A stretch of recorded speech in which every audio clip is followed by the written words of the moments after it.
Okay, चलिए।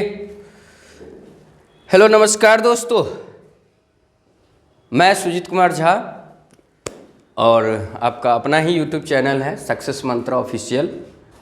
इसको आप अभी तक तो सब्सक्राइब कर ही दिए होंगे, लेकिन हम लोग जो है पिछले क्लास में जो थे वो 45 क्वेश्चन तक थे और आज जो है हम लोग 46 नंबर क्वेश्चन में देखते हैं कि क्या क्वेश्चन कहता है। मनुष्य की कोशिका में गुणसूत्रों की संख्या, तो ये बहुत बार रिपीट क्वेश्चन हो गया है, लेकिन ध्यान दें यहाँ पर गुणसूत्रों की संख्या कह रहा है, तो संख्या और जोड़ा में अंतर है।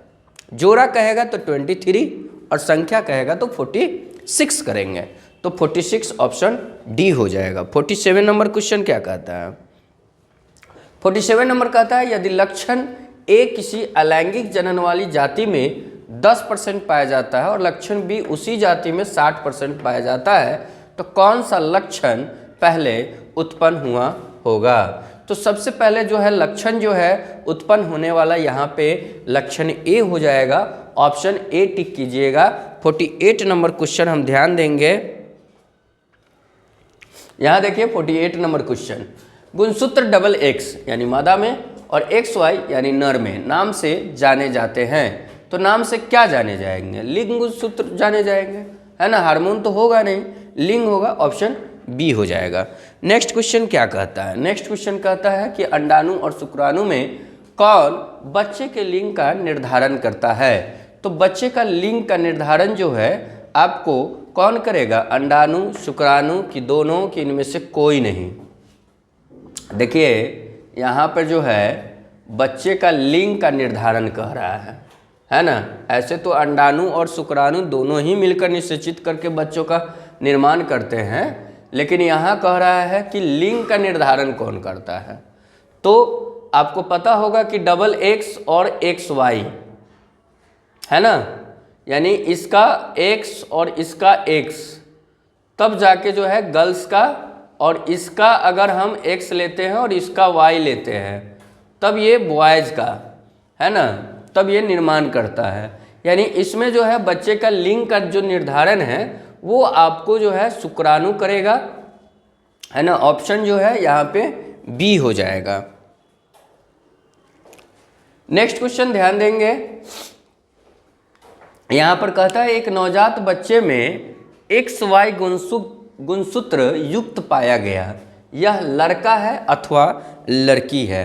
तो देखिए हमने आपको अभी बताया ना कि अगर डबल एक्स होगा तो गर्ल्स होगा और एक्स वाई होगा तो बॉयज़ होगा, है ना।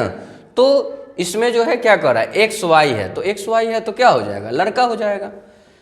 51 में क्या कहता है? उस वैज्ञानिक का नाम बताइए जिसमें पैतृक लक्षणों को पीढ़ी दर पीढ़ी जो है अनुवांशिक होने का अध्ययन प्रथम बार किया था। तो प्रथम बार करने वाले जो है ग्रेगर जॉन मेंडल साहब है, ठीक है। तो ऑप्शन जो है आपका डी हो जाएगा, यानी 51 का डी। नेक्स्ट क्वेश्चन 52 में ध्यान देंगे। 52 में क्या कहता है? मेंडल द्वारा अपने अनुवांशिकी के प्रयोग में किस प्रकार के पौधे का उपयोग किया गया था? देखिए जो मोस्ट इंपॉर्टेंट क्वेश्चन है वो कभी कभी 2-2, 3-3 बार रिपीट हो चुका है। तो यहाँ जो है आपको क्लास में भी बताए थे कि मेंडल ने मटर के पौधों पर जो है उन्होंने उपयोग किया, यानी कि ऑप्शन ए हो जाएगा। मानव में कितने रक्त समूह होते हैं? तो मानव में जो है आपको बता दें रक्त समूह 4 होते हैं, ए बी ओ और ए बी, है ना। ए बी ओ और ए बी। अब इसी में पॉजिटिव नेगेटिव होते रहते हैं, यानी ऑप्शन यहाँ पे डी हो जाएगा कि मानव में रक्त समूह 4। नेक्स्ट क्वेश्चन देखते हैं। नेक्स्ट क्वेश्चन में कहता है कि उस वैज्ञानिक का नाम बताइए जिसने विकास के सिद्धांत का प्रतिपादन किया। तो विकास के सिद्धांत को प्रतिपादन करने वाले जो है यहाँ ध्यान देंगे, लामा है कि मेंडल है कि डार्विन है कि अरस्तू है। तो यहाँ पे जो है आपको डार्विन जो हो जाएंगे, डार्विन का है, ऑप्शन सी हो जाएगा। 55 नंबर क्वेश्चन कहता है कि जीवन की उत्पत्ति पृथ्वी पर कहाँ हुई थी? तो जीवन की उत्पत्ति पृथ्वी पर कहाँ हुई थी? तो ये जल में जो है सबसे पहले जो है आपको जल में यहाँ पे लिख रहा है कि जीवन की उत्पत्ति अब ये नहीं कह रहा है कि मानव की उत्पत्ति, ये सिंपल कह रहा है कि जीवन की उत्पत्ति कहाँ हुई थी। तो सबसे पहले जो है जल में ही कीड़े मकोड़े जो है वो उत्पन्न हुए थे। पुरुष जिन संगठन होता है, तो पुरुष जिन संगठन होता है तो इसमें पुरुष कह रहा है ना, पुरुष कह रहा है यानी कि नर है, पुरुष यानी नर, नर में क्या होता है XY होता है, ऑप्शन बी हो जाएगा।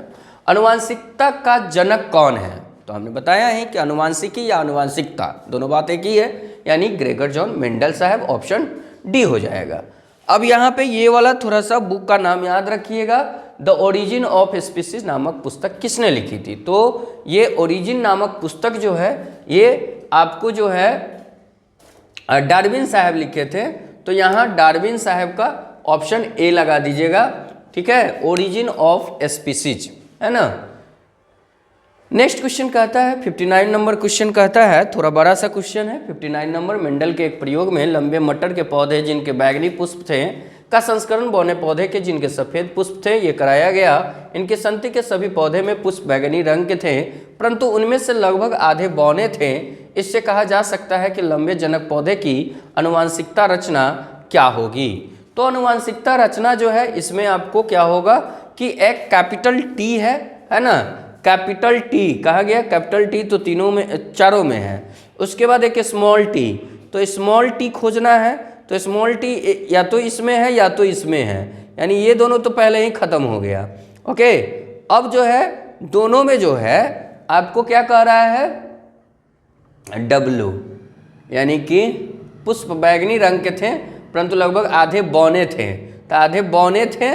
और उसके बाद क्या कह रहा है, इसे कहा जा सकता है कि लंबे जनक पौधे की अनुवांशिकता रचना। तो ऑप्शन जो है यहाँ पे आप सी कीजिएगा, ऑप्शन सी होगा। ऐसे डिटेल्स जो है आप क्लास जब पढ़ेंगे तो आपको पता चलेगा कि इसमें बौने और लंबे जो है पौधे के बारे में। आगे बढ़ते हैं, यानी कि ऑप्शन इसका डी हो जाएगा। नेक्स्ट क्वेश्चन देखते हैं 60 नंबर क्वेश्चन में देखते हैं। 60 नंबर क्वेश्चन कहता है कि घोंघा जो है किस समुदाय का प्राणी है ना, किस समुदाय का प्राणी है। तो घोंघा जो है मोलस्का है कि काइनोडर्माटा है कि प्रोटाकोडाटा है, एक और ऑप्शन होगा। इसमें ऐसे 6600 क्वेश्चन है, 66 क्वेश्चन है ना। खैर चलिए इसको आज ख़त्म ही कर देते हैं। एनिलिडा है, तो घोंघा जो है ना मोलास्का प्रजाति का है, तो मोलास्का जो है याद रखिएगा, ये जो है थोड़ा सा इम्पॉर्टेंट है, इसको याद रखिएगा।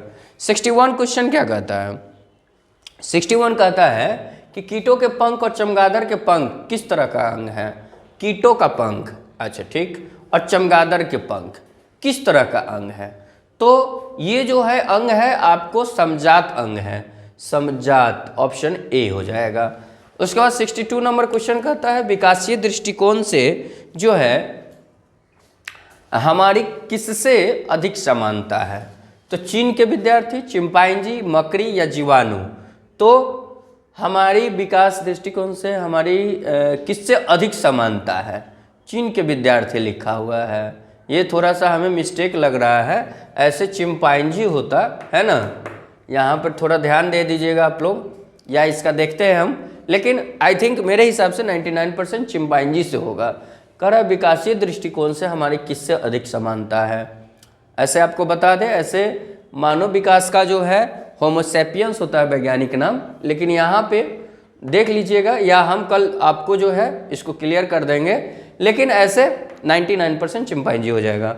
पक्षी और चमगादड़ के पंख है, तो पक्षी और चमगादड़ के पंख हमने बताया ही कि समजात होते हैं, तो समजात ऑप्शन ए हो जाएगा। 64 नंबर क्वेश्चन कहता है कि प्राकृतिक चयन का सिद्धांत किसने दिया था। तो प्राकृतिक चयन का सिद्धांत जो है डार्विन साहब दिए थे, तो ऑप्शन जो है आपका कौन हो जाएगा, सी हो जाएगा।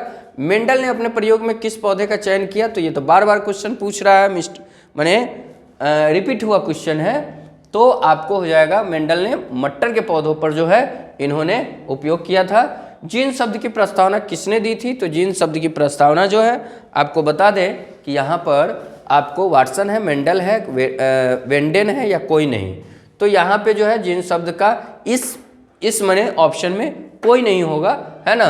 तो ऐसे जो है आपका जो है ये वाला अनुवांशिक वाला चैप्टर जो है ऑब्जेक्टिव का पूरा खत्म हुआ, एंड हुआ। अगर अभी आप लोगों ने अगर चैनल को सब्सक्राइब नहीं किया है तो सब्सक्राइब कीजिए, है ना, बेल आइकन को दबाइए ताकि जो है नोटिफिकेशन आपके पास पहुंच सके और उसका फ़ायदा आप उठा सके। चलिए तो okay, thank you so much.